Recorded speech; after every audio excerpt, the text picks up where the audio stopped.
অৱতাৰৰ প্ৰভাৱ এই শোক নিগদতি অনৃপতি শুনিও কৃষ্ণৰ আৰু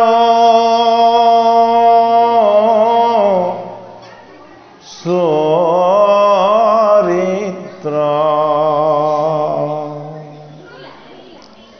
হাত পৰে গতি নাহি নাহি নাহি জানিবা আবে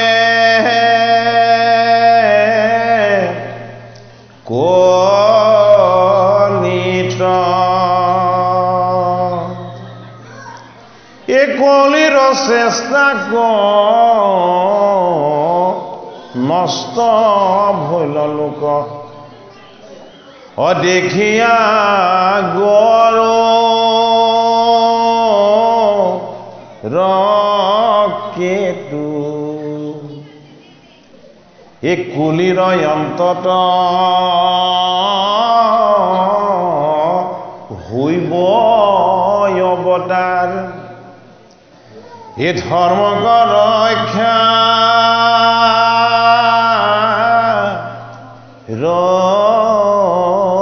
হেতু এ চৰাচৰ গুৰু ঈশ্বৰ বিষ্ণুৰ এই জন্মৰ শুনা কাৰণ এই সাধু সমস্তৰ ধৰ্ম ৰক্ষা হইব ও নাহিব দুষ্ট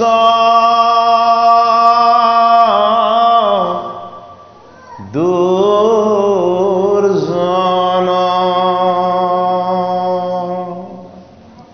এ ভকত সকলে ইহি জন্ম কৰ্ম এ শুনিবে গাই বেমুখে সংসাৰ তাপক এই এতেকে নিস্তৰি এ পাইবে মুখম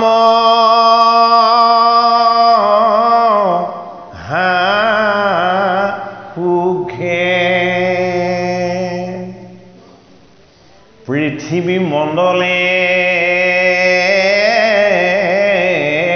এ হইবে কপৰম এ প্ৰসিদ্ধ সম্ভ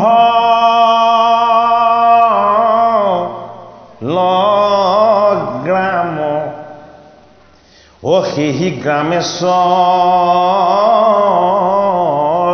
এ হইব দ্বিজবৰ এ যাৰ বিষ্ণু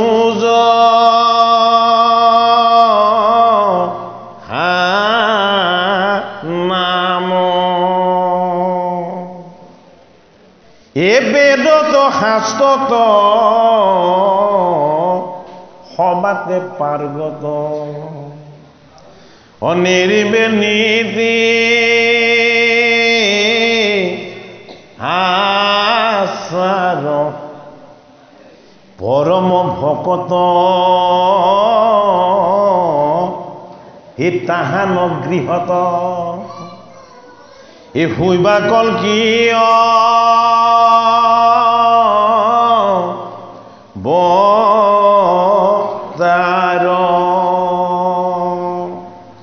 এ ঐশ্বৰ্যে যুগুত সৰ্বগুণান্বিত এ ৰূপে আত্মীয় নোপাম এই মহাবেগৱন্ত এই ঘোঁৰাত চৰিয়া ও যাৰ দেৱদ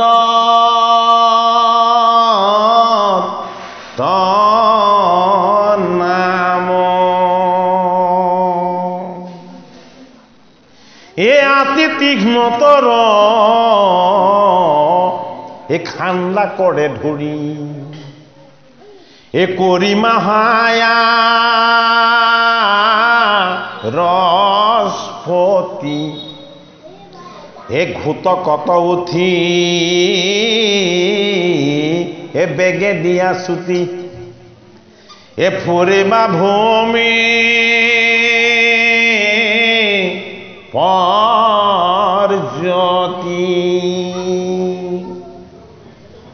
শ্ৰীহৰিৰ কল্কি অৱতাৰৰ প্ৰভাৱ শ্ৰীহৰিয়ে কল্কি ৰূপেৰে এখন গাঁৱত অৱতাৰ ল'ব ভাগৱতৰ দ্বাদশ স্কন্ধত সুখদেৱ ভগৱানে পাণ্ডৱৰ নাতি পৰীক্ষিতক এই কথা কৈ আছে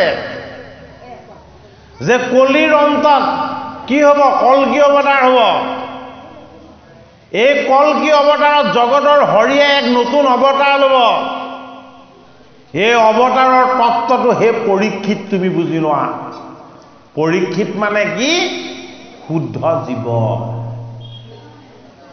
শুদ্ধ জীৱই কৃষ্ণক ক'ত দৰ্শন পায় মাতৃৰ গৰ্ভত শুদ্ধ জীৱইহে মাতৃৰ গৰ্ভত হৰিক দৰ্শন পায় যি মাতৃয়ে গৰ্ভস্থিত হৈ থকা অৱস্থাত হৰিৰ ৰূপ দৰ্শন কৰে হৰিৰ চতুৰ্ভুজ ৰূপ হৃদয়ত ধ্যান কৰে সেই মাতৃৰ গৰ্ভস্থ সন্তানে হৃদয়ত ভগৱান কৃষ্ণক দৰ্শন পাই থাকে গতিকে আমি ঈশ্বৰ দৰ্শনৰ যি ইচ্ছা বা বাঞ্ছা সেয়া এদিনৰ নহয়, কিমান দিনৰ? আমাৰ ঈশ্বৰ দৰ্শনৰ ইচ্ছা কোটি কোটি জনমৰ। এদিন ঈশ্বৰ দৰ্শনৰ ইচ্ছা কৰিলে কোনেও ভগৱন্তক দৰ্শন পাব নোৱাৰে বা ভগৱন্তৰ স্পৰ্শ পাব নোৱাৰে। মহাবৈষ্ণৱ শিৱই ভগৱন্ত ঈশ্বৰৰ চৰণ কিমান দিন সেৱা কৰিছে? সহস্ৰ সহস্ৰ বছৰ। গতিকে ঈশ্বৰৰ কল্কি অৱতাৰৰ তত্ত্বটো পাণ্ডৱৰ নদী পৰীক্ষিতক জনাইছে। বোলে কি? এই ধৰাধামত এখন গ্ৰাম হ'ব। গ্ৰাম মানে কি? গ্ৰাম মানে কি? আমি যিটো গাঁও বুলি কওঁ, গাঁও শব্দটোৰ অৰ্থ কি? তাৰ তত্ত্বটো বুজিব লাগিব। সেইটো কাৰণে ভাগৱত বোলে কলিত মূৰ্খই ব্যাখ্যা কৰিব, আচল পণ্ডিতে ভাগৱত ব্যাখ্যা নকৰে। কোনে কৈছে? শুকদেৱে কৈছে পৰীক্ষিতক। যিজনে বেছি কথা ক'ব পাৰিব, কথাবোৰ ভালকে সজাৰ পৰা ক'ব পাৰিব, সেইজনকে পণ্ডিত বুলি ভাবিব। যিজনৰ লগত তত্ত্বজ্ঞান নাই, ঈশ্বৰৰ স্বৰূপৰ উপলব্ধি নাই, ভাগৱতৰ ৰহস্য তত্ত্ব যিজনে নেজানে, বুজিও নাপায়, সেইজনকে মানুহে পণ্ডিত বুলি ধৰি ল'ব। বোলে কিয়? বোলে আমাৰ দেশত বোলে সম্বল বুলি এখন গাঁও আছে ক'ৰবাত, তাতে বোলে বিষ্ণু যখা নামৰ এজন ব্ৰাহ্মণ আছে। এই ব্ৰাহ্মণৰ গৃহতে এটি সন্তান জন্ম হ'ব। সেই সন্তানে কল্কি ৰূপেৰে কি কৰিব? এই জগতৰ পাপবিলাকক বিনাশ কৰিব। হয়নে বাৰু? সেয়া এই কলি যুগৰ যি পণ্ডিত, সেই পণ্ডিতৰ কথা। শুকে সেই অৰ্থত কোৱা নাই। শুকে কি অৰ্থত কৈছে? গ্ৰাম মানে কি? গ্ৰাম মানে ব্যক্তিৰ সমষ্টি হ'ল এখন গৃহ। এজন ব্যক্তিও এখন ঘৰ হ'ব পাৰে, 10জন বা 12জন ব্যক্তিও এখন ঘৰ হ'ব পাৰে। হয়নে? কেইবাজন ব্যক্তিৰ সমষ্টি এটা পৰিয়াল। পৰিয়ালৰ লগতে একেলগে বাস কৰাটো হ'ল গৃহ। আৰু বহুত গৃহ যেতিয়া একেলগে থাকে তাক কোৱা হয় গ্ৰাম অথবা গাঁও। হয়নে বাৰু? গতিকে আমাৰ লগত এটা গৃহ আছে। এই গৃহটো কি? এই গৃহটো কেৱল এটা গৃহ, এখন ঘৰ। এই গৃহটোক কি কৰিব লাগিব? এখন গ্ৰামলৈ ৰূপান্তৰ কৰিব লাগিব, এখন গাঁৱলৈ ৰূপান্তৰ কৰিব লাগিব। এই এটা গৃহক যদি এখন গাঁৱলৈ ৰূপান্তৰ কৰিবলৈ হয়, এটা জন্মত নোৱাৰে, দুবাৰ জন্ম ল'ব লাগে। সেইটো কাৰণে দুবাৰ জন্মটোক কি বুলি কোৱা হয়? দ্বিজ বুলি কয়, দ্বাজ বুলি কয়। সেইটো কাৰণে ব্ৰাহ্মণজনৰ নামটো কি? বিষ্ণু যখা। ব্ৰাহ্মণজনৰ নামটো ৰাখি দেখুৱাইছে কি বুলি? বিষ্ণু যখা। বিষ্ণু যখা মানে কি? জগতৰ হৰিৰ, বিষ্ণুৰ যি গুণ যশ আৰু লীলাকে ঈশ্বৰৰ চৈতন্য স্বৰূপ বুলি যি সদায় উপলব্ধি কৰি তাকে উপাসনা কৰে। এই ব্ৰহ্মময় জীৱনৰ নাম হ'ল বিষ্ণু যখা ব্ৰাহ্মণ। হয়নে? সেই জীৱৰ দুবাৰ জন্ম হয়। বোলে কি? এবাৰ জন্ম হয় কায়িকভাৱে এটা দেহ লৈ, দ্বিতীয়বাৰ জন্ম হয় ভকতিৰ সংস্কাৰৰ দ্বাৰা। গুৰুদেৱ নাম ভকত 4 বস্তুৰ পৰিচয় লৈ গুৰুৰ চৰণ ভজি গোবিন্দৰ উপাসনাৰে এটা নতুন জীৱন যেতিয়া লাভ কৰা যায়, সেইটোক কোৱা হয় দ্বিজ বুলি। এইটো কাৰণে এই 4 বস্তুৰ তত্ত্বৰে ভগৱন্ত বিষ্ণুৰ গুণ যশ আৰু লীলাৰ উপাসনা যি ক্ষেত্ৰত হ'ব, সেই ক্ষেত্ৰখনৰ নাম হ'ল কি? সম্বল নামৰ গাম। সম্বল মানে কি? য'ত 4টা সম্বল এক হৈ আছে। কি 4 সম্বল? ভাগৱত। ভা মানে কি? পোহৰ। যি নিজৰ লগত ঈশ্বৰীয় পোহৰ দৰ্শন পাইছে, এই ঈশ্বৰীয় পোহৰ যি আনৰ মাজত বিলাবলৈ যত্ন কৰিছে, সেইটো হ'ল ভা। কি কৰিব এই উচ্চৰীয় আধ্যাত্মিক ঈশ্বৰ তত্ত্বৰ পোহৰ যদি কেনেবাকৈ ব্যক্ত কৰি দিয়া যায় এই গতি এদিনীয়া নহয় এই গতি দুদিনীয়া নহয় এই গতি হ'ল অনন্তমুখী সেইটো কাৰণে কি কৰিব এই গতিয়ে জীৱক উদ্ধাৰ কৰিব ভাগ মানে কি ওই যিটো অৱস্থা যিটো তত্ত্বৰ যিটো বস্তুৰ আশ্ৰয় পোৱাৰ লগে লগে বেলেগ বস্তুৰ আৰু কোনো প্ৰয়োজন নাথাকে সেই বস্তুটোৱে হ'ল কি সেই বস্তুটোৱে হ'ল ভগৱন্তৰ নাম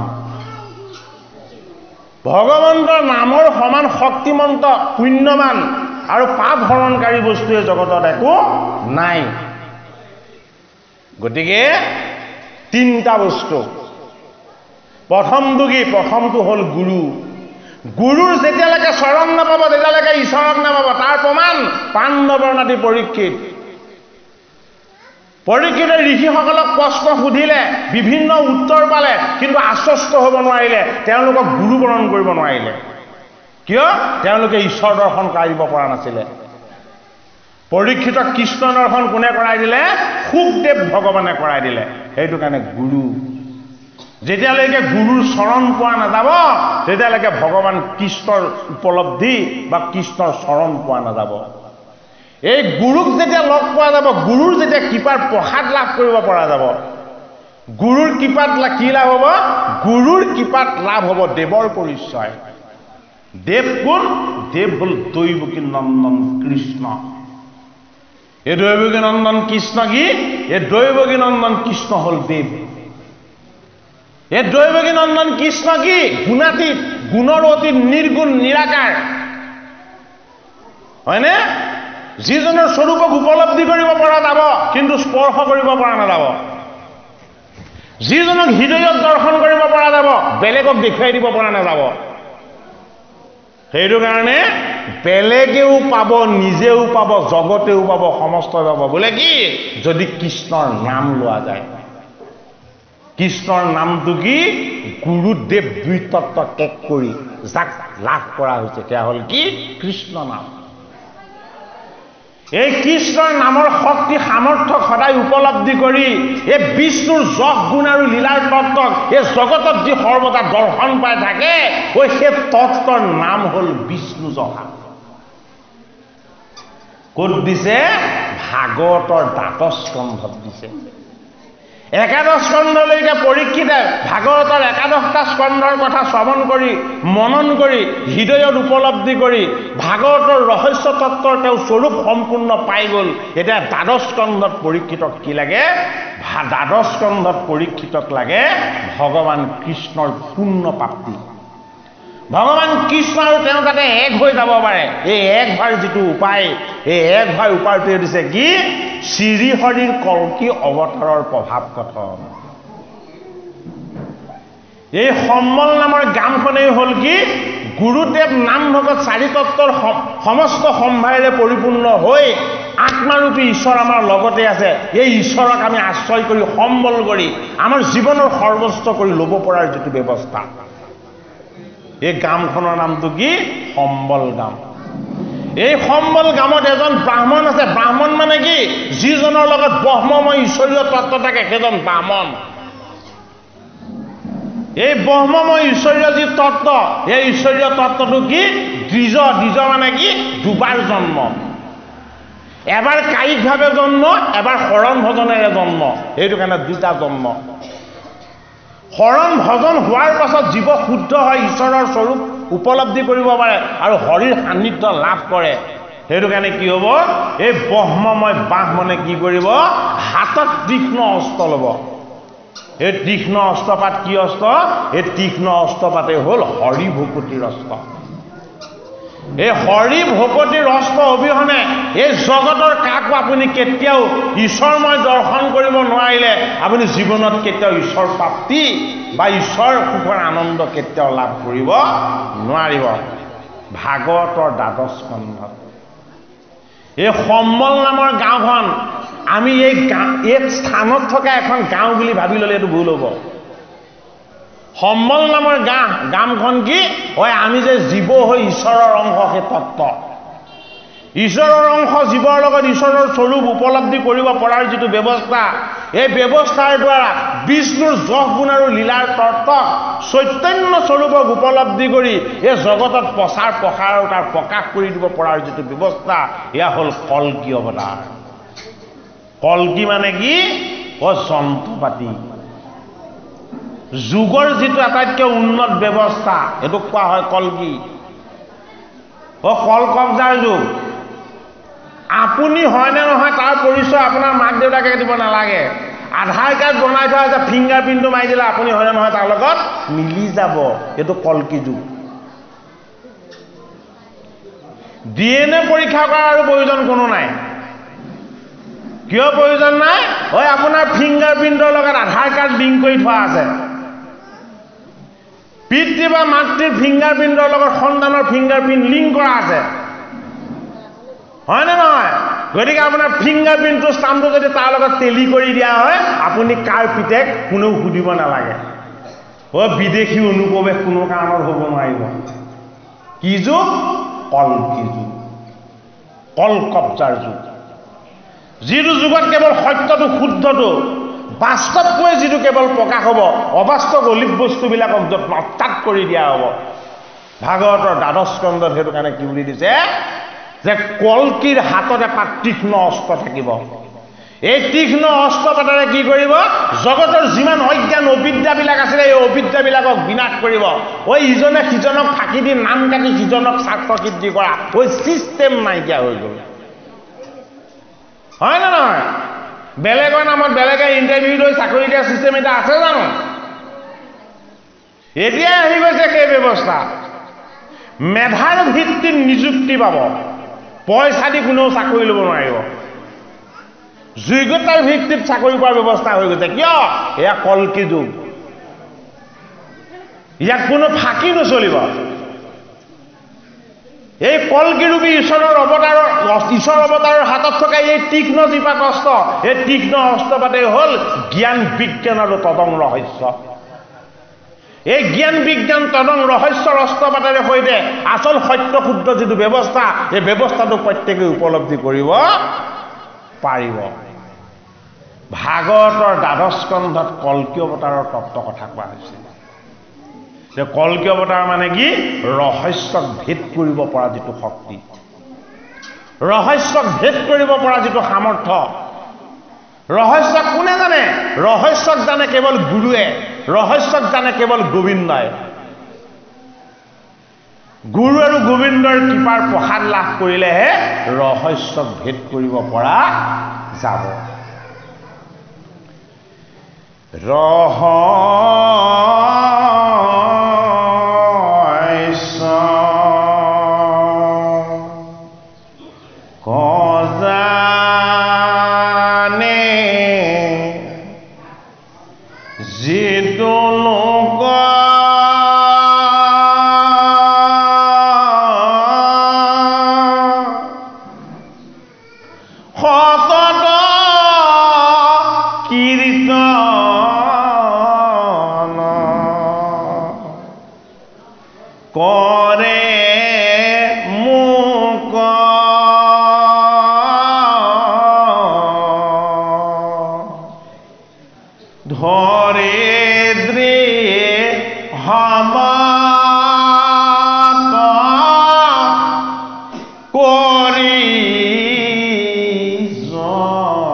সৰ্বোত্তম দুই পাৱে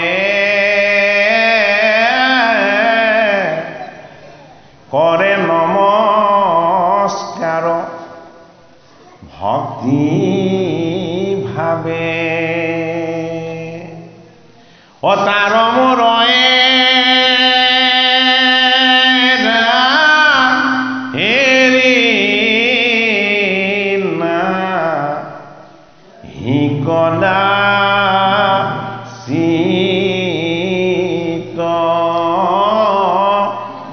তাৰ মৰয়ে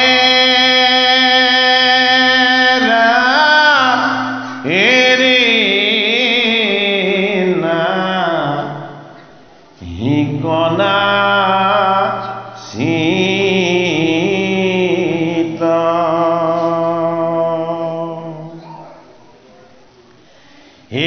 ভকত সকলে এহি জন্ম কৰ্ম শুনিবে গাই বেমুখে এই সংসাৰ তাপক এতেকে নিস্তৰি পাইবে মুখম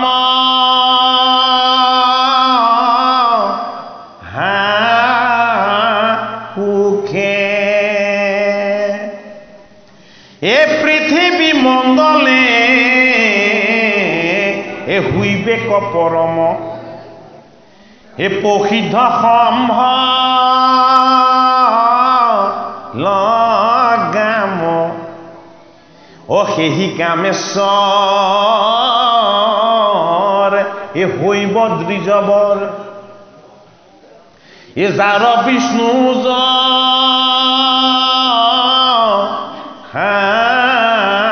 নাম বেদত শাস্ত্ৰত সবতে পাৰ্গত বেদ মানে অকল চাৰি বেদে নহয় বেদ মানে ৰহস্য জ্ঞানো হয় ৰহস্য জ্ঞানটোকো বেদ বুলি কোৱা হয় বেদ শব্দৰ অৰ্থ কি বেদ যোগীছ বেদ শব্দৰ অৰ্থ হ'ল জ্ঞান বেদ শব্দৰ অৰ্থ হ'ল জ্ঞান গতিকে বেদত শাস্ত্ৰত অৰ্থাৎ জ্ঞানত শাস্ত্ৰত পাৰ্গত শাস্ত্ৰ কি শাস্ত্ৰ হ'ল ভাগৱত শাস্ত্ৰ হ'ল গীতা এই গীতা আৰু ভাগৱত শাস্ত্ৰত যি পাৰ্গত হয় সেইজন বেদজ্ঞ পণ্ডিততকৈও শ্ৰেষ্ঠ কি আছে গীতাত আছে কৃষ্ণৰ শ্ৰীমুখৰ বাণী 18 যুগত কৃষ্ণৰ তত্ত্ব ভাগৱতৰ 12টা স্কন্ধত পৰীক্ষিত আৰু কৃষ্ণ এক হৈ যোৱাৰ নিব্বাণ লাভ কৰাৰ যি ব্যৱস্থা এই সমস্ত ব্যৱস্থা সেইটো কাৰণে বেদত শাস্ত্ৰত সবাতে পাৰ্গত বেদ ঈশ্বৰীয় জ্ঞান শাস্ত্ৰ গীতা ভাগৱত কীৰ্তন দশম ঘোষা ৰত্নাৱলী এই শাস্ত্ৰত পাৰ্গত হ'ব বোলে কিয় নেৰিব নীতি আচাৰ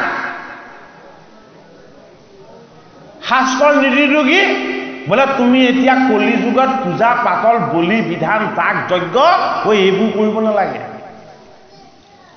কলি যুগত ভাগৱত শাস্ত্ৰই কি সিদ্ধান্ত দিছে বোলে হৰিৰ গুণ কীৰ্তন হৰিৰ নাম হৰিৰ গুণ যশ আৰু লীলাৰ শ্ৰৱণ কীৰ্তন এয়াই হ'ল শ্ৰেষ্ঠ ধৰ্ম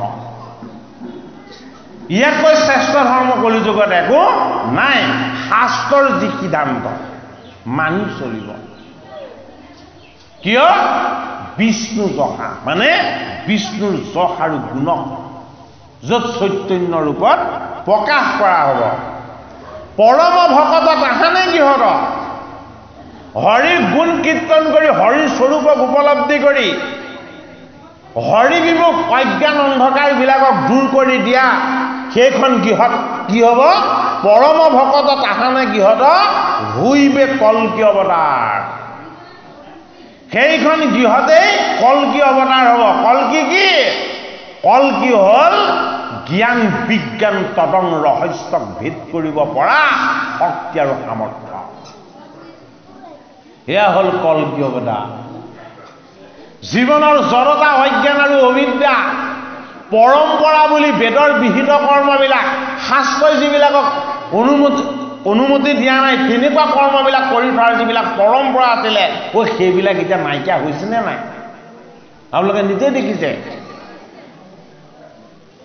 হয়নে ঈশ্বৰ সেৱাৰ নামত হননামি চলিছিলে দৰদাম চলিছিলে হয়নে নহয় ইমান দিব লাগিব ইমান দান কৰিব লাগিব ইমান কৰিব লাগিব হয়নে নহয় শংকৰদেৱ গুৰুজনে আমাক কি দিছে হৰি ভক্তি দান দিয়া জগতকে দান যদি হৰি ভকতি নহয় তেতিয়াহ'লে বস্তু দান কৰি পেলাই ক'ত পুণ্য লাভ কৰিব পাৰিব সেইটো কাৰণে আজি বিহালীবাসী ৰাইজে এই ভাগৱত ভগৱন্তৰ গুঞ্জক আৰু লীলাৰ এই হৰিৰ তত্ত্ব কথাৰ যে আকাশে বতাহে যে দান দিছে বিলাইছে এয়া হ'ল অক্ষয় পুণ্য এই পুণ্য কাৰো লগত কেতিয়াও তুলনা নহয় এই অতুলনীয় সেইটো কাৰণে কল্কি অৱতাৰ মানে জ্ঞান বিজ্ঞান তদং ৰহস্য এই চাৰি তত্ত্বক ভেদ কৰিব পৰা শক্তি আৰু সামৰ্থ্যৰ য'ত প্ৰকাশ ঘটিব সেয়া হ'ব কি কল্কি অৱতাৰ আমি পাথৰত গাখীৰ দিছিলোঁ নে নাই এটা সময়ত নষ্ট হৈছিলে শিৱ গোসাঁই গাখীৰ খুওৱাৰ নামত যদি শিলত গাখীৰ ঢালি থাকো শিৱও নাপালে শিলেহেও নাপালে পৃথিৱীয়েও নাপালে চব নষ্ট হ'ল যদি শিৱক অমৃত পান কৰাব পাৰিছে কাক দিব লাগিব ভকতক দিব লাগিব ভকতক যদি গাখীৰ পান কৰায় তেতিয়া কোনে পাব ভগৱানে পাব চৈতন্য ভকতক যদি গাখীৰ নিদি পাথৰ এটাত যদি গাখীৰ ঢালি থাকে তেতিয়াহ'লে ক'ত ভগৱানে পাব কল্কি অৱতাৰ ৰহস্যটো ভেদ হৈ গৈছে আমাক অমৃত দিবলৈ কৈছিলে জীৱক আমি জীৱক নীতি দিছোঁ শিলত আমাৰ ক'ত কল্যাণ হ'ব হয়নে লিংগ মানে আত্মা আত্মা ক'ত আছে জীৱত আছে এই জীৱ আত্মাক যদি আমি অমৃত নিদিওঁ তেতিয়াহ'লে পাথৰত অমৃত দিলে কেতিয়াও আমি ঈশ্বৰৰ পুণ্যৰ ফল লাভ কৰিব নোৱাৰিম সেই ভুলবিলাকৰ এতিয়া শুধৰণি হৈছে কল্কি অৱতাৰ ভুলবিলাকৰ শুধৰণি হোৱাৰ যিটো ব্যৱস্থা বোলে কি হ'ব ঈশ্বৰৰ সত্য স্বৰূপ উপলব্ধি হ'ব ভাগৱত শাস্ত্ৰই গীতা শাস্ত্ৰই যি ঈশ্বৰ সেৱাৰ পৰম্পৰা বা ব্যৱস্থা আমাক জনাইছে শাস্ত্ৰসন্মতভাৱে এতিয়া সেই ব্যৱস্থাকে সকলোৱে আদৰি ল'বলৈ লৈছে বাকী যিখিনি অন্ধবিশ্বাসযুক্ত আছিলে যিখিনিয়ে নিজকো উদ্ধাৰ নকৰে আনকো কল্যাণ সাধন নকৰে সেইখিনি ইতিমধ্যে ৰাইজে বাদ দিছে গতিকে হৰি সেৱা সুখৰ চৈতন্য স্বৰূপটোৰ উপলব্ধি ভাগৱত শাস্ত্ৰই আমাক কৰাব বিচাৰিছে বোলে কি এই কল্কি অৱতাৰৰ কথাখিনি শ্ৰৱণ কীৰ্তন কৰি জীৱই কি কৰিব ঈশ্বৰীয় পুণ্যৰ ভাগ লাভ কৰিব বুলি আমাক কৈছে হে ঐশ্বৰ্য যুগুত এই সৰ্বগুণান্বিত এ ৰূপে আতি পাম হে মহাবেগৱন্ত এ ঘোঁৰা তচৰীয়া যাৰতে বদ নাম অৰ্জুনৰ ঘোঁৰাটোৰ নাম কি আছিলে দেৱদত্ত অৰ্জুনৰ শংখটোৰ নাম কি আছিলে অৰ্জুনৰ শংখটোৰ নাম আছিলে দেৱদত্ত ঘোঁৰাটো নহয় শংখটো পঞ্চ পাণ্ডৱৰ 5টা শংখ আছিলে এই 5টা শংখৰ 5টা নাম আছিলে আৰু তাৰে এটা শংখ আছিলে কাৰ অৰ্জুনৰ আৰু অৰ্জুনৰ শংখটোৰ নাম আছিলে কি দেৱদত্ত এই কল্কিৰূপী হৰিৰ অৱতাৰ সম্বল নামৰ যিখন গাঁৱত যিজনৰ গৃহত হ'ব কি হ'ব সেইজনৰ এটা ঘোঁৰা থাকিব এই ঘোঁৰাটোৰ নাম হ'ব কি দেৱদত্ত দেৱদত্ত মানেনো কি ঈশ্বৰে দান কৰা দেৱদত্ত মানে ঈশ্বৰে দান কৰা এই জগতলৈ যিমান জীৱ আহিছে সকলো ঈশ্বৰীয় দান কোনেও টানি আজৰি কাকো আনিব নোৱাৰে কত সন্তানহীন দম্পতি আছে হয়নে বাৰু চিকিৎসাও কৰিছে কত তীৰ্থস্থানত তেওঁলোকে দান দক্ষিণাও দিছে সতি সন্তান হোৱা নাই হয়নে বাৰু কোনোবাই বিচৰা নাই কিন্তু তেওঁৰ হৈছে হয়নে নহয় দেৱদত্ত সতি সন্তান ঈশ্বৰ প্ৰদত্ত সম্পত্তি কোনোবাই বিচাৰিলে সতি সন্তান কেতিয়াও লাভ কৰিব নোৱাৰে ভগৱন্তক প্ৰভুৱে দিব লাগিব সতি সন্তান লাভ হ'ল কিন্তু তাৰ পাছত কি লাভ হ'ব লাগিব শুদ্ধ বিচাৰ শুদ্ধ সংস্কাৰ শুদ্ধ জ্ঞান শুদ্ধ চৰিত্ৰ স্বভাৱ আৰু আচৰণ এইখিনি ঐশ্বৰ্য বুলি কোৱা হৈছে, এইখিনি সম্পত্তি বুলি কোৱা হৈছে। আচাৰ বিচাৰ সংস্কাৰ এই গোটেইখিনি যদি শাস্ত্ৰসন্মত কৰি ল'ব পাৰিছে তেতিয়াহ'লে কি হ'ব? দেৱদত্ত ৰথত উঠিব। দেৱদত্ত ৰথ মানে ঈশ্বৰ প্ৰদত্ত ৰথ। কি? আমাৰ এই জীৱনটো, এই জীৱন ৰথখন ঈশ্বৰ প্ৰদত্ত, ঈশ্বৰে দিয়া। এই ঈশ্বৰে দিয়া এই জীৱন ৰথত উঠি আমি গুৰুদেৱ নাম ভকত 4 বস্তুৰ তত্ত্বক আমি হৃদয়ংগম কৰি আমি হৰিপ্ৰসতিৰ দ্বাৰাহে আমাৰ এই জীৱনক আমি কি কৰিব পাৰিম? শুদ্ধ আৰু সংস্কাৰী কৰিব পাৰিম। ভাগৱতৰ 12 স্কন্ধত কল্কি অৱতাৰৰ তত্ত্বকথাৰ যোগেদি জ্ঞান বিজ্ঞান তদং ৰহস্য ভেদযুক্ত যি ঈশ্বৰ তত্ত্ব, এই তত্ত্বকথাখিনি আমাক ভাগৱত শাস্ত্ৰই জনাইছে। এই কোটি অসংখ্যা এই পৰি কৰ্মঘোৰ এই যত ক্ষত চোৰ এই লোকত নাজা বোলাৱে এই কোটি অসংখ্যাত এই কাটি বন্ত তাক অতিখাল খানা ৰঘাৱে ও মহামেল চহুয়া ৰাজা বোলাইবে ক অধৰাইছে দণ্ড নিসন্ততি কৰি এ কোপে কল্কি হৰি এ কৰিবে কখন দখন।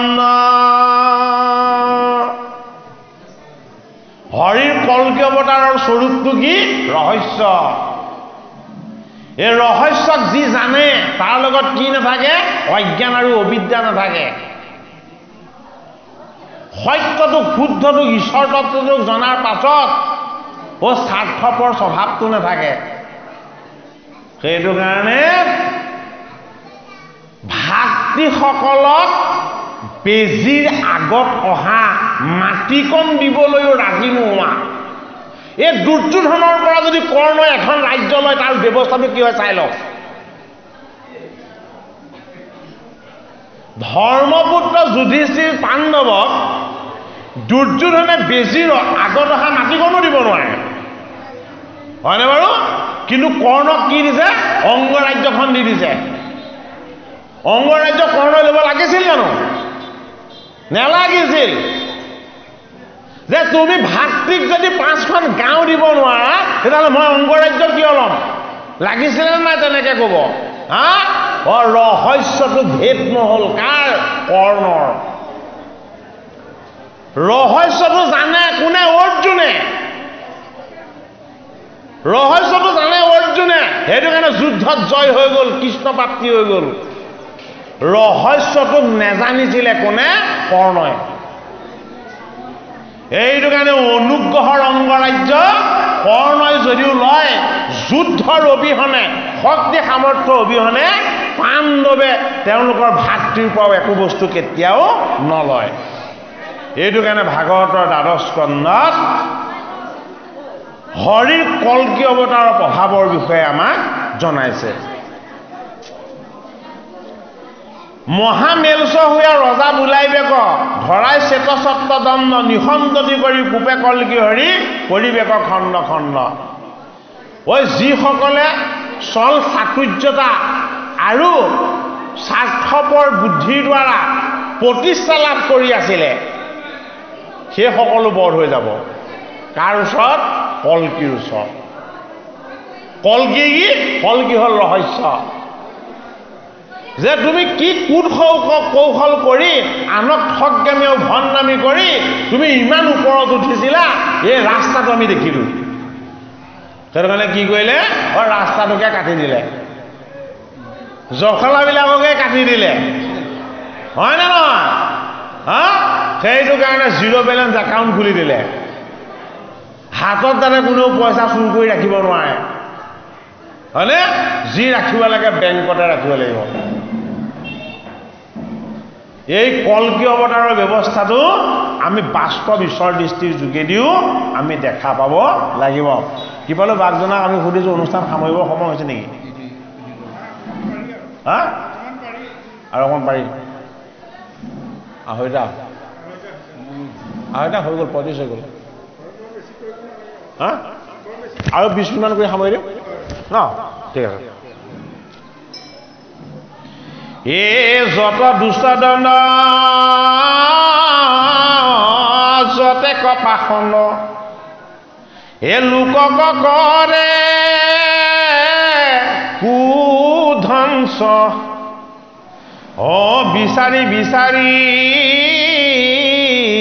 এ কাটিবা মুৰাৰী অন্যথৈ বা তাহাৰ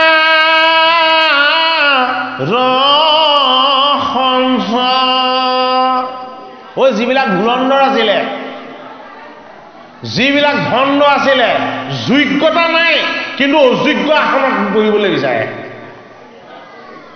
হয়নে বাৰু এতিয়া কি হৈছে জেলত ভাত খাই আছেনে নাই আপোনালোকে নিজে চাওক কেৱল ধনৰ বলত এছিএছ অফিচাৰ হৈ চকীত বহাকেইটা এতিয়া অৱস্থা কি হৈছে মানুহৰ আগত নাক উলিয়াবলৈ ঠাই নাইকিয়া হৈছে নে নাই হা কল্কি অৱতাৰ ভাগৱতৰ 12 স্কন্ধত কৈছে হয়নে ফৰেনচিকৰ যোগেদি সকলো পৰীক্ষা নিৰীক্ষা হৈ যাব কোনটো শুদ্ধ কোনটো অশুদ্ধ কোনটো সঁচা কোনটো মিছা কল্কি অৱতাৰ মানে কি ৰহস্যক ভেদ কৰিব পৰাৰ শক্তি আৰু সামৰ্থ্য যিজন যোগ্যজনে যোগ্য স্থানত থাকিবলৈ পাব লাগিব অযোগ্যজনক যদি তাত বহুৱাই দিয়া হয় তেতিয়াহ'লে কি হ'ব দেশৰ উন্নতি বাধাগ্ৰস্ত হ'ব জ্ঞান নথকা অজ্ঞানীয়ে যদি কেনেবাকে দেশৰ ডাঙৰ ডাঙৰ স্থানবিলাকত যদি অধিষ্ঠিত হৈ যাবলৈ হয় দেশখন পিছ পৰি যাব সেইটো কাৰণে কি কল্কি অৱতাৰ তোমাৰ লগত কিমান শক্তি আৰু সামৰ্থ্য আছে সেইখিনিৰ পৰীক্ষা তুমি নিজেই দিবা নিজেই উত্তীৰ্ণ হ'বা আগতে যি চল চাতুৰ্যতা চলাই সেইবিলাক কৰি আছিলে সান্দহ খোৱা বালি সকলো তল পৰিলে 12 স্কন্ধত আমাক দেখুৱাইছে বাস্তৱ ঈশ্বৰ তত্ত্বৰ উপলব্ধিটো আমাক কৰাইছে হে ৰাম হে খ্ৰীষ্টক আশ্বাসী হে দুষ্টক বিনাশী হে খন্দিবা পজাৰ দুখ এ পৰম নিৰ্ভয় ভকতক দিয়া স্নেহত হৈ বা সমুখ যেন খন্ত চুৰ যত ৰাজা ঘূৰ যে বেশবে ভৈল নাশ হে কল্কি শৰীৰৰ সুগন্ধি চন্দনে হে বহিবে পুণ্য বতাস যেন খন্তচুৰ যত ৰাজাঘূৰ খন্তচুৰ মানে কি যিবিলাকে চল চাতুৰ্য কৰি যোগ্যজনক বঞ্চিত কৰে সেইসকল খন্তচুৰ অযোগ্যজনক যি অলংকিত কৰিব বিচাৰে তেনেকুৱা স্বাৰ্থপৰ মানুহ নাই জানো চাম হয়নে সেইটো কাৰণে কি হ'ব চাকৰি পাবলৈ হ'লে প্ৰথম বায়'ডাটাটো ভাল লাগিব আগৰ বায়'ডাটাটো কি আছিলে আগৰ বায়'ডাটাটো বেংক বেলেঞ্চ আছিলে হয়নে যাৰ ধন আছে সিয়ে পাব হয়নে নহয় এতিয়া বেংক বেলেঞ্চ নহয় শিক্ষা স্বাস্থ্য আৰু চৰিত্ৰ সকলো লাগিব কল্কি অৱতাৰৰ প্ৰভাৱ বৰ্তমানেই পৰি গৈছে এই মাইকটো কিয় হেৰি কৰিছে গতিকে ভাগৱত বৈকুণ্ঠৰ শাস্ত্ৰ ঈশ্বৰৰ তত্ত্ব এই ঈশ্বৰৰ তত্ত্বই আমাক সদায় সত্যটো ৰহস্যটোক আমাক উপলব্ধি কৰিবলৈ কৈছে হয়নে মন্দিৰত দান দক্ষিণা দি যদি ভাবিছে আপোনাৰ ল'ৰা ছোৱালী পঢ়াত ভাল হ'ব ও এইটো আটাইতকৈ ভণ্ডামি যদি সতি সন্তানক ভাল কৰিব বিচাৰিছে সিহঁতক ভালকৈ খাটিব লাগিব ভালকৈ পঢ়ুৱাব লাগিব সিহঁতৰ পাঠ্যক্ৰমবিলাক ভালদৰে আয়ত্ত কৰাব লাগিব মন্দিৰত দান দক্ষিণা দি পেলাই ল'ৰা ছোৱালী কেতিয়াও ভাল কৰিব নোৱাৰে আচল মন্দিৰ হ'ল হৃদয় মন্দিৰ হৃদয় মন্দিৰত যিখিনি বস্তুৰ প্ৰয়োজনীয়তা আছে ও সেইখিনি সঞ্চয় কৰিবলৈ ব্যৱস্থাটো কৰি দিব লাগিব গতিকে কলকি শৰীৰৰ সুগন্ধি চন্দনে কলকি মানে কি কল কব্জা যন্ত্ৰ যিবিলাক পৰীক্ষা নিৰীক্ষাৰ যোগেদি সকলোবিলাক স্বতঃস্ফূৰ্ত কৰি দেখুৱাব পৰা যায় এই সুগন্ধি চন্দন বোলে কি ভালকৈ পঢ়িছিলে ৰিজাল্ট ভাল হ'ল সকলোৱে আনন্দ কৰিছে হয়নে ভালকৈ নপঢ়িলে বেয়াকৈ ভালকৈ পাছ নকৰিলে হয় নহয় তাত আক্ষেপ কৰিবলগীয়া একো নাই হয়নে এয়া কলকিৰ সুগন্ধি চন্দন যুগৰ যিখিনি আচল সত্য শুদ্ধ বস্তু এইখিনিক আমি ল'ব লাগিব কষ্ট নকৰাকৈ কিবা এটা পাবলৈ বিচৰাটো এইটো ভণ্ডামি বহুত কষ্ট কৰিহে কিবা এটা পাবলৈ বিচৰাটো এইটো ৰহস্য এইটোৱে হ'ল কলকিৰ দেহৰ পৰা বিয়পা সুগন্ধি চন্দন একোজন গৱেষক ছাত্ৰই দিনক ৰাতি কৰি ৰাতিক দিন কৰি কিমান কষ্ট কৰি গৱেষণা কৰে তাৰ পাছতহে তেওঁলোকৰ সাফল্যটো লাভ হয় ইয়াক সুগন্ধি চন্দন একো নকৰাকৈ কষ্ট নকৰাকৈ কিবা এটা পাবলৈ বিচৰাটো এইটো ভণ্ডামি হয়নে নহয় এয়া মৎস্যগন্ধা দুৰ্গন্ধ গতিকে ভাগৱতৰ দ্বাদশ স্কন্ধত কলকিৰ অৱতাৰৰ কথা কি কৰা হৈছে গুণ কীৰ্তন কৰা হৈছে তুমি ঈশ্বৰৰ চৰণ সেৱা কৰি জীৱনৰ সময়বিলাক আমাৰ জীৱনৰ আচল তত্ত্বটো কি আমাৰ জীৱনৰ সময়খিনিয়ে আমাৰ জীৱন জন্মৰ পৰা মৃত্যুলৈকে এইখিনি আমাৰ সময় এই সময়খিনিকে কোৱা হয় জীৱন বুলি এই সময়খিনিক যদি আমি ভাল ব্যৱহাৰ কৰা নাই তেতিয়াহ'লে ভাল পাবলৈ ইচ্ছা কৰাটো ভুল যদি সেই সময়খিনিক আমি পৰচৰ্চা পৰনিন্দা অৱসাদ হয়নে এলাহ এইবিলাকত যদি আমি কটাই দিছোঁ তেতিয়াহ'লে মনেৰে কিবা এটা ভাল বিচাৰিবলৈ বা পাবলৈ যত আশা কৰাটো এইটো আমাৰ জীৱনৰ নিজৰ প্ৰতি নিজৰ অন্যায় গতিকে কষ্ট যত্ন সকলো কৰি ঈশ্বৰৰ কৃপাত যিটো লাভ হ'ব সেইটোক কোৱা হৈছে অমৃত আৰু সেয়াই হ'ল কৃষ্ণ সেইটো কাৰণে কৃষ্ণ মানে কি কৃষ্ণ মানে হ'ল আনন্দ কষ্ট কৰি কিবা এটা পোৱাৰ সমান আনন্দ আলাসতে কিবা এটা পাই যোৱাত কেতিয়াও নাই কিবা এটা কষ্ট কৰি পোৱাৰ যিটো আনন্দ সেই আনন্দটো আলাসতে পোৱা আনন্দৰ সমান কেতিয়াও নহয় কষ্ট কৰি পোৱা আনন্দটোৰ নাম হ'ল কি ৰাম কৃষ্ণ সেইটো আনন্দ কেতিয়াও কোনো কাঢ়ি নিব নোৱাৰে ভাগৱতৰ দ্বাদশ স্কন্ধত কলকি অৱতাৰৰ গুণ কীৰ্তন কৰা হৈছে গতিকে জীৱনটোক আমি সজাই পৰাই ল'বলৈ হ'লে আমাৰ জীৱনৰ আচল মূল্য হ'ল আমাৰ জীৱনৰ সময় এই সময়খিনিক যদি আমি সঠিক প্ৰয়োগ আৰু ব্যৱহাৰ নকৰোঁ তেতিয়াহ'লে আমি কিবা এটা ভাল পাম বুলি ভাল ল'বলৈ আমি আশা কৰাটো আমাৰ কেতিয়াও উচিত নহ'ব হে তাহাৰ পৰশ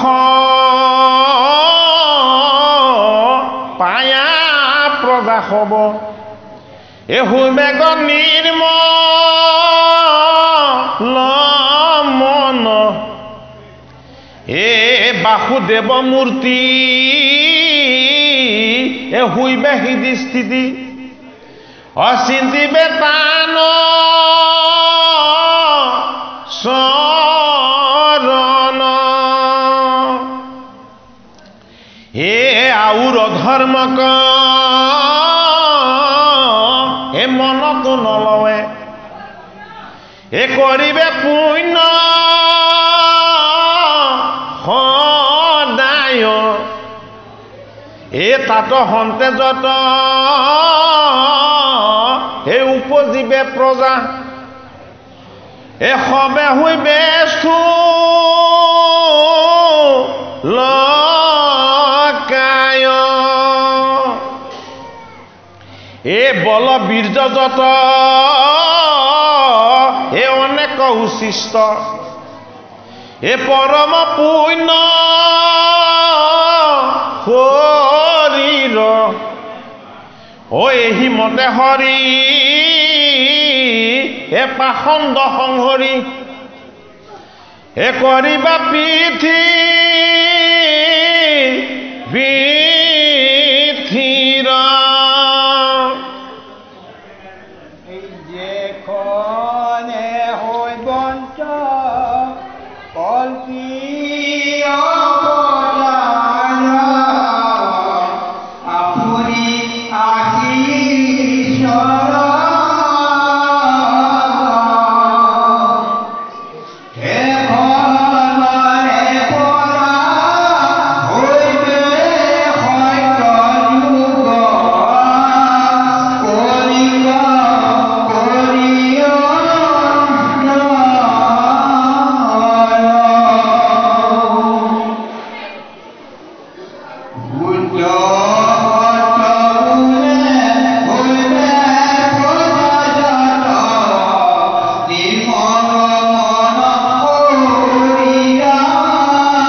নক্ষত্ৰ আছে না নাই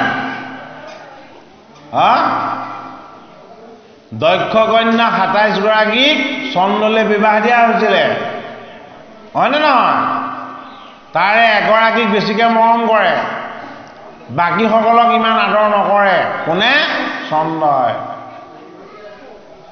এইটো কাৰণে চন্দ্ৰক অভিসম্পাত দিছিলে ইয়াৰ ভাগৱততে আছে এই কথা কি অভিসম্পাত দিলে এই কুষ্ঠ ৰোগ হ'বলৈ অভিসম্পাত দিলে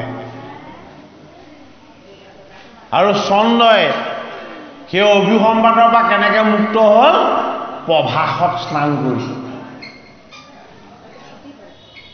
দান দক্ষিণা দি ব্ৰাহ্মণক দুবৎস দান কৰি প্ৰভাসত স্নান কৰি সেই পাপৰ পৰা চন্দ্ৰ মুক্ত হৈছিলে এতিয়া পদত কৈছে তত্ত্ব অৰ্থত ৰহস্য অৰ্থত কি বুলি কৈছে চন্দ্ৰ সূৰ্য পুষা বৃহস্পতি যেবে প্ৰৱেশিল একে ৰাখি কলিক খেদায়া তেবে সত্য যুগ জানিবা মিলিল আহি সত্য যুগটো কেনেকৈ আহিব বুলি কৈছে সত্য যুগটো তেতিয়া আহিব যেতিয়া একেটা ৰাশিত চন্দ্ৰ মানে কি চন্দ্ৰ মানে আমাৰ মনটো এই মনৰ দেৱতাই হ'ল চন্দ্ৰ সেইটো কাৰণে এই ৰাশি চক্ৰৰ কথা কোৱা নাই তত্ত্ব কথা কৈছে এই মনটো হ'ল চন্দ্ৰ এই মনক এক কৰি ৰাখিব পৰাৰ যিটো ব্যৱস্থা এই ব্যৱস্থাটোৰ নাম হ'ল সূৰ্য চঞ্চল মনটোক এক কৰি দিব পৰা শক্তিটো কাৰ সূৰ্যৰ কেনেকৈ মনটোক মনৰূপী চন্দ্ৰক এক কৰি দিব পৰা শক্তিটো সূৰ্যৰ এটা ডাঙৰ প্ৰমাণ ৰাতি আপুনি শুই থকাৰ পাছত যেতিয়া আপুনি পোহৰটো দেখি যায় তেতিয়া গম পায় যে দিন হৈ গ'ল হয়নে নহয় পোহৰটো দেখাৰ লগে লগে আপুনি জানিলে নাজানিলে দিন হৈ গ'ল আত্মবিশ্বাস আহি গ'ল যে ৰাতি শেষ গ'ল হয়নে এই পোহৰটোৱেই হ'ল সূৰ্য বোলে কি অজ্ঞানক আঁতৰ কৰি দিব পৰাৰ ব্যৱস্থা তমসাক দূৰ কৰি দিব পৰাৰ ব্যৱস্থা অন্ধবিশ্বাস কুসংস্কাৰ এই সমস্তবিলাকক নাশ কৰি দিব পৰাৰ ব্যৱস্থা সেইটো কি সূৰ্য চন্দ্ৰৰূপী মনৰ লগত থকা অজ্ঞান অবিদ্যা কুসংস্কাৰ বেয়া বুদ্ধি এইবিলাকক দূৰ কৰি দিব পৰাৰ ব্যৱস্থা কোনে কৰিব গুৰুৱে কৰিব গুৰু কি গুৰু হ'ল বৃহস্পতি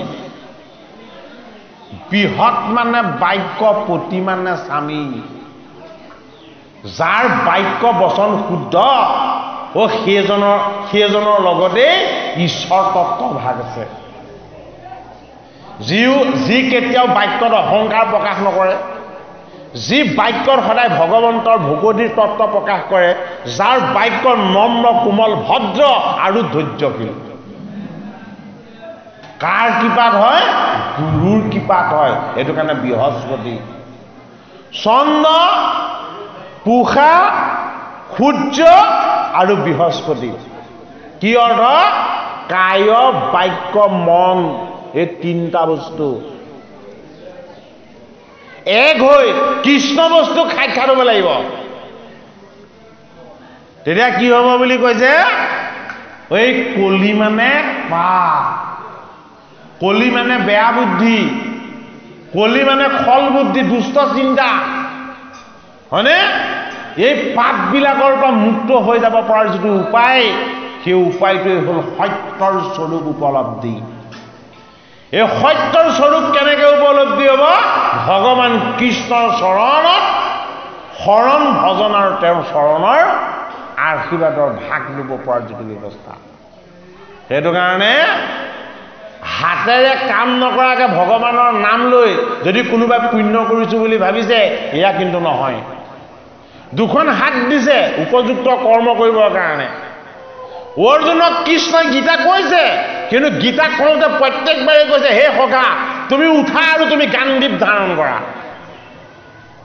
গাণ্ডীপ ধাৰণ কৰা মানে কি কৰ্ম ধাৰণ নকৰাকৈ জীৱন নকটাবা বিনা কৰ্মত যদি তুমি জীৱন কটাইছা তেতিয়াহ'লে তোমাৰ পাপ হৈ গৈছে সেইটো কাৰণে মুঠ অৰ্পণ কৰি তুমি এই কৰ্মময় জীৱনটোত তোমাৰ সময়বিলাকক সৎ ব্যৱহাৰ কৰি তুমি উপযুক্ত কৰ্ম কৰি যোৱা সেইটো কাৰণে বেছি ৰূপ কেতিয়া হয়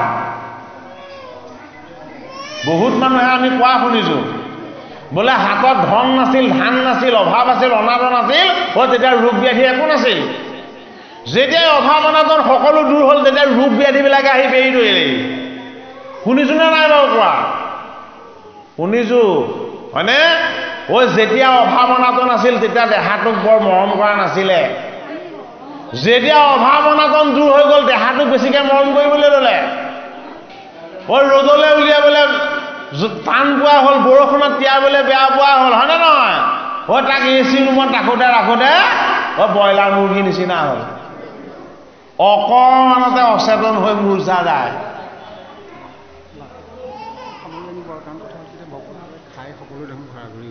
মই কৈছোঁ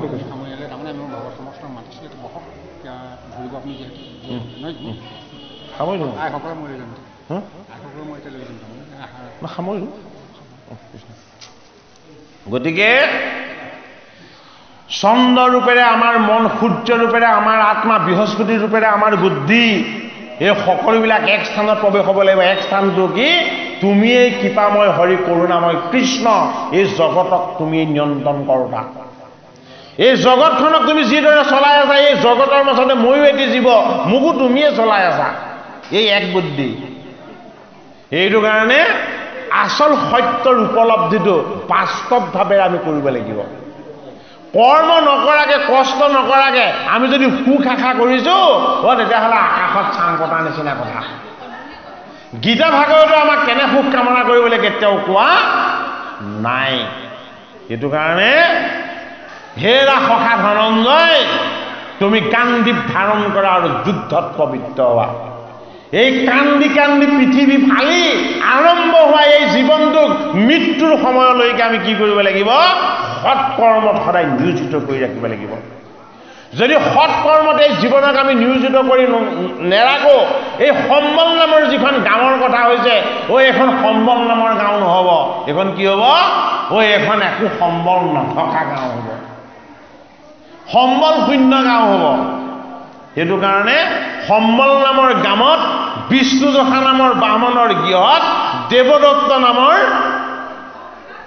ঘোঁৰা উঠি পেলাই কি হ'ব এই কলকীয়া অৱতাৰ ল'ব এয়াই হ'ব ৰহস্যময় ঈশ্বৰ তত্ত্বৰ পৰিচয় আৰু ঈশ্বৰৰ সত্য স্বৰূপৰ উপলব্ধি ভাগৱতৰ দ্বাদশ স্কন্ধত পাণ্ডৱৰ নাৰী পৰীক্ষিতক সুখদেৱ গুৰু ভগৱানে কৰাই জীৱনৰ মৃত্যুৰ ভয় ঋষিৰ অভিসম্পাত এই সমস্তবিলাকৰ পৰা পৰীক্ষিতক কি কৰি দিয়া হ'ল মুক্ত কৰি দিয়া হ'ল হে যতে কহিলো মহা মহাৰাজা ফুৰিলে ছত্ৰ ধৰাই হে ভূমিত মমত কৰি গল হবে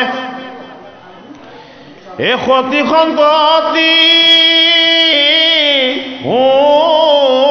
নাই যিটো শৰীৰক ৰাজা বোলাই সিও এ শিহুৱে বিচাপ লোচাই হে তাহাৰ নিমিত্ৰে হে প্ৰাণী দুহ কৰি হে মৰি নৰক যাই হে উপৰি পুৰুষে যি ৰাজ্য ভুঞ্জিলে হে ময়ো ভুঞ্জোৱা বেতাক হে মোৰ ভূত নাতি হে কিমতে ভুঞ্জিবে হে দিনে ৰাতি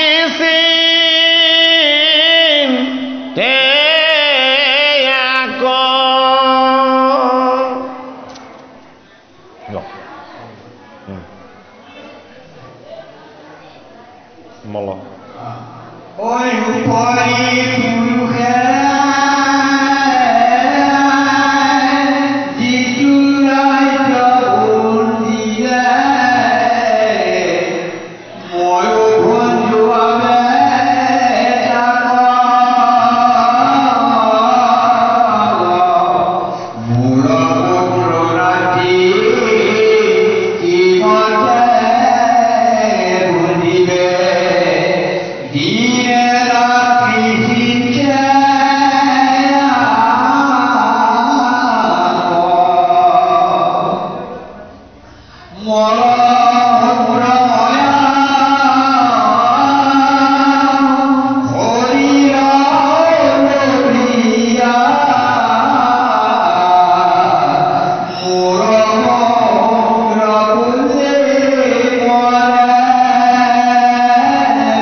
সারইদ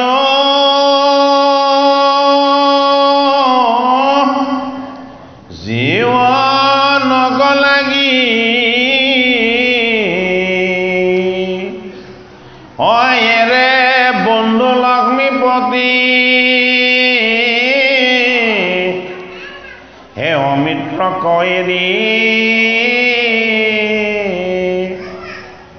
অহুদে যে নবিষ অকৃণু মহামূঢ় মতি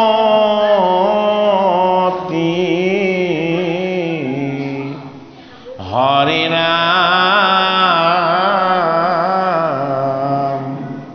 হে রাম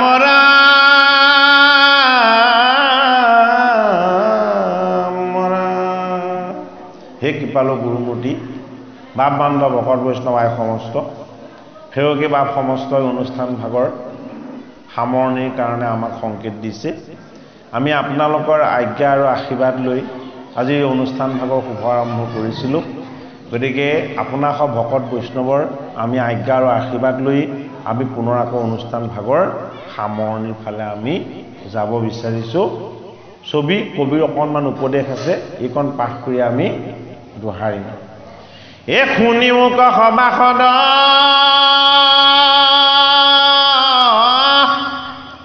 মহাভাগৱত পদ অ ৰাজাৰ অৱস্থা কেন দেখা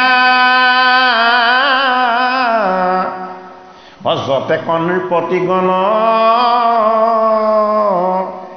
তিলকতে ভৈলচন অসামান্য জনৰ কোন লেখা অপুত্ৰ পত্নী বিতকাই সম্যকে সপোন পায় অয়াক তেজি চিন্তা চক্ৰ পানী এ পৰলোক বন্ধু হৰি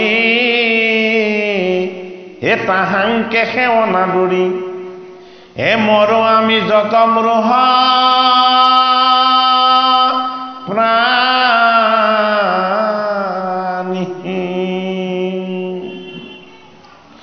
ও হে কৃষ্ণ পাননাথ হে নম নম নমাই মাথ অমই বাদ কিৰক ৰাগতি এ কৰ্মে যে হি লাগে হোক হে প্ৰভু নচাৰিবা মোক হে তোমাকনে ৰোকামো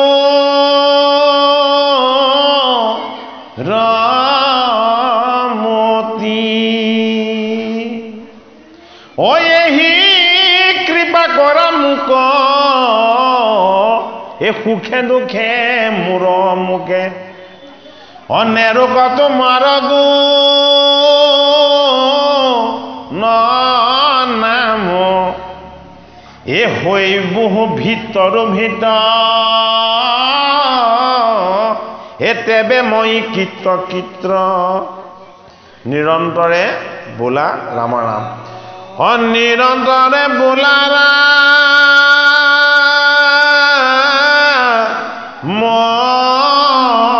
ৰাম হৰি নাম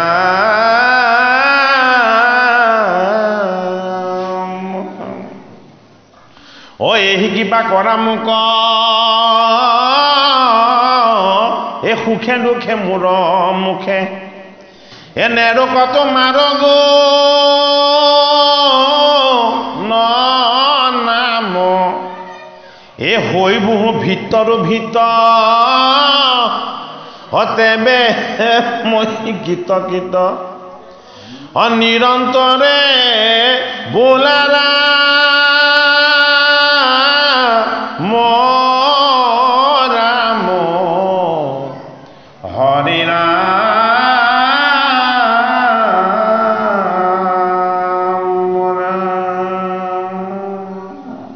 জয় ৰাম জয় নাৰায়ণ জয় নাৰায়ণ জয় কৃষ্ণ জয় সদ্গুৰু শ্ৰীমন্ত শ্ৰীমন্ত মুখৰ হৰি ভকত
কৃষ্ণ কৃষ্ণ জয়